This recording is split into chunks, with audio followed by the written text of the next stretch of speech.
Well, thank you so much, Eleni, and thank you all very much for coming to our wonderful kind of conference centre and basement rooms. And it's great that, yes, we're able to host something here in the UK, and so many of you are here as well. And great thanks as well to IFC and SGS and Sintali as well for all of your work in supporting this. And I'm really pleased to be here today because we started thinking about EDGE quite a few years ago and we're excited about it all back then. So it's fantastic to kind of be here and to see and hear about how far this has come. And as you mentioned, the UK government is supporting EDGE and IFC's work to accelerate green construction as part of our overall objective of achieving global net zero and our support to partner countries internationally in those transitions. And we all know, and I'm sure you all know, that globally, to avoid the worst impacts of climate change, we need to reach net zero emissions by around 2050. And all sectors of the economy are going to have to be part of that transition if we're going to get there. And today, the building sector accounts for about 40% of energy-related emissions. And if conventional approaches to construction remain, this figure will only rise as construction and buildings carry on around the world. And we know that on average, the current global building stock is expected to expand by 5.5 billion square metres per year. There's a huge amount of building going on, and we need to shift what we're going to do on this. And what we build in the next decade will decide whether we help address this challenge or we make it worse. And by 2035, nearly 60% of the global stock of buildings that will be standing in 2060 will already be built. And right now, we're continuing to lock in a future of inefficient and unsustainable building stock. So we've got a moment now to change that. And the adoption of green construction and zero carbon methods is going to be a really critical focus for developers and regulators and governments. And we think that tools like EDGE, the Excellence in Design for Greater Efficiencies certification, can help to successfully decarbonise the buildings and the construction sector. And the ambition has been set, that global ambition of where we need to get to. And the UK last year hosted COP26, and we welcomed almost 200 countries. Every single country in the world pretty much came to Glasgow for that. We had over 40,000 delegates and over 150 world leaders, where we agreed to revisit and strengthen our 2030 emissions reduction targets to make sure that we can keep alive the ability to limit temperature rises to 1.5 degrees. And even there at COP26, we had a real focus on buildings and cities and had a specific theme day on that to really shine a light on the role that this sector needs to play in getting us there. And also in Glasgow, other world leaders endorsed the Breakthrough Agenda. So about 45 world leaders signed up to the Breakthrough Agenda, a new commitment to work together, to collaborate internationally, to accelerate the deployment and development of clean technologies across a number of sectors. And that included power, road transport, steel and hydrogen, so of relevance here. But we're going to be expanding that through countries wanting to actually include a new buildings breakthrough in that and a construction breakthrough and maybe even a cement breakthrough as well. And the idea is that we ensure these technologies are accessible and affordable for all.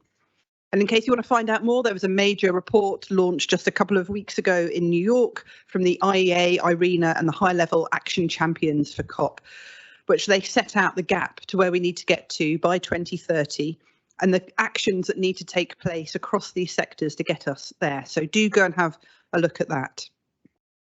And alongside all of this, because we know this is a challenge that we all need to work together on, we've scaled up our financial support for climate action in developing countries.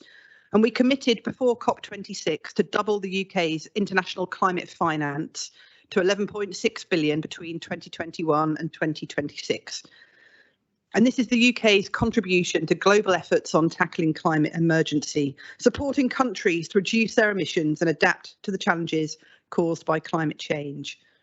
And it's through this finance that we're funding such initiatives as EDGE within a programme that we call our Market Accelerator for Green Construction, or MAGIC for short. And working in partnership with IFC, the programme aims to boost the uptake of greener construction practices and technologies in developing countries.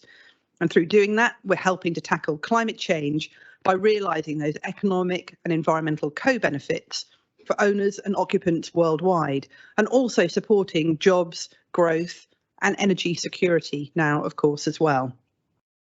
And MAGIC, as well as being my favourite acronym out of our many ones that we have in this space, is also designed to provide support through both investment and advice.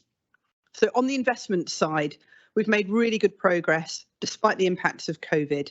And in 2021, almost $191 million of IFC and private sector financing has been leveraged by the seed funding that the UK put in to support that construction and certification of green buildings. Each dollar of funding provided by the UK has leveraged about 26 times that in private sector finance. So you can see it's having a huge impact. And recently, the programme provided $200 million alone to the BBVA in Colombia, a leading bank in the country, with the purpose of scaling up green construction markets there and incentivising local banks to develop new construction finance products. And you'll hear more about that later on today and the excellent work going on in Colombia from the British ambassador shortly. And on the advisory side, the MAGIC programme supports the scale-up of green buildings certified with EDGE. And today, I know you're going to hear from Corinne and IFC and others on the EDGE standard, EDGE Advanced, and also EDGE Zero Carbon, which is where we want to see the sector go in the future. You'll also get to hear about some really powerful case studies of how EDGE has helped to increase the green building stock in different countries, which I hope really inspires you to work with the EDGE team on these green buildings investments, so you can see what it means in real life and what you can do to support this work. And as the construction sector grows rapidly, it's more important than ever to offer solutions that allow companies to scale efforts in cost-effective and a resource-effective manner. So I hope you take part in the discussions today and feel part of this. So the UK government, as you can probably hear, is really proud to support EDGE. It's enabling mass market transformation and represents a unique opportunity for countries to deliver on this and benefit from the green transition.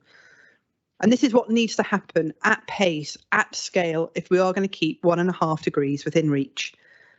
And so before I hand over to Michelle and Corinne for the main focus of the afternoon, I just wanted to flag and plug the UN Race to Zero initiative. Over 8,500 companies have committed to net zero under this initiative. And I'm pleased to say that over half of these are UK listed businesses, including nearly 2/3 of the FTSE 100 and over 3,500 small businesses as well. So a huge thank you to those of you in the room, your companies, all of the commitments that you have made via this Race to Zero initiative. Please do continue to engage with all of this and to support the sectoral initiatives that sit below that where they're relevant to you. So not just on green buildings, but on zero emission vehicles, energy, finance, and much, much more, which will set out clear short-term actions to help deliver on your pledges. And for those of you in the room going, Race to Zero, I wonder what that is, or you haven't yet quite signed up yet, I'd really urge you to do so. It's a great way to show climate leadership and to play your part in moving the world to a net zero future and to be part of that collaboration with many of your peers here. So it's great that we're hosting this today. Thank you so much for being here. It's always a pleasure. And as I said, from kind of being involved in EDGE in the really early days and seeing what it's now delivering in the world is so exciting. And I hope you enjoy today. Thank you very much.